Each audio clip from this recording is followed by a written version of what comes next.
মুখের একটি মেয়ে, যে একটি প্রাণবন্ত হিজাব পরত, সে স্কুলকে খুব ভালোবাসত। প্রতিদিন সকালে সে এক লাফে স্কুলের গেট পেরিয়ে যেত। হাতে থাকত এক গাদা বই, আর তার হৃদয়ে থাকত একটি উজ্জ্বল লক্ষ্য, ক্লাসে সেরা হওয়া। সে মন দিয়ে পড়াশোনা করত।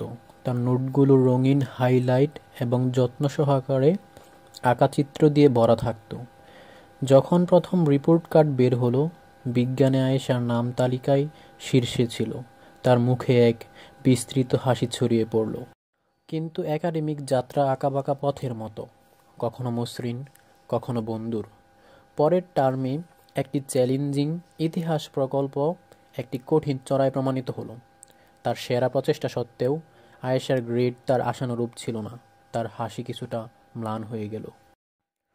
ঠিক আছে আয়েশা, তার সেরা বন্ধু যারা আলতো করে বলল। আয়েশার হতাশা দেখে, সবারই খারাপ দিন আসে, আসল কথা হলো তুমি তোমার সর্বোচ্চটা চেষ্টা করেছ। যারা আয়েশার কাঁধে সান্ত্বনার হাত রাখল। আয়েশা সিদ্ধান্ত নিল যারা ঠিকই বলেছে, সে হাল ছাড়বে না।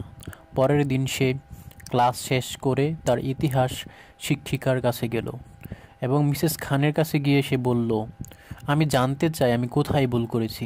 আপনি কি আমাকে সাহায্য করতে পারবেন?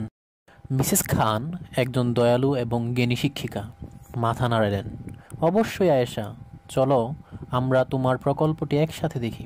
তারা গবেষণা পদ্ধতি এবং কীভাবে যুক্তিগুলোকে আরও স্পষ্টভাবে গঠন করতে হয় তা নিয়ে অতিরিক্ত সময় আলোচনা করলেন। আয়েশা মন দিয়ে নোট নিল।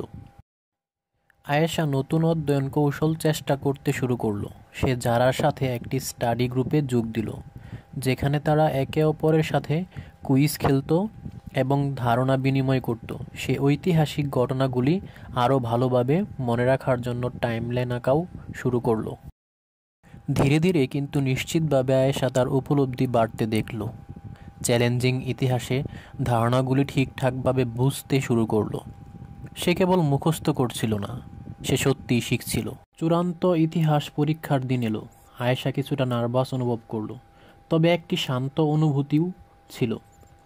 সে প্রস্তুতি নিয়েছিল, সে শিখেছিল এবং সে তার সর্বোচ্চ চেষ্টা করেছিল।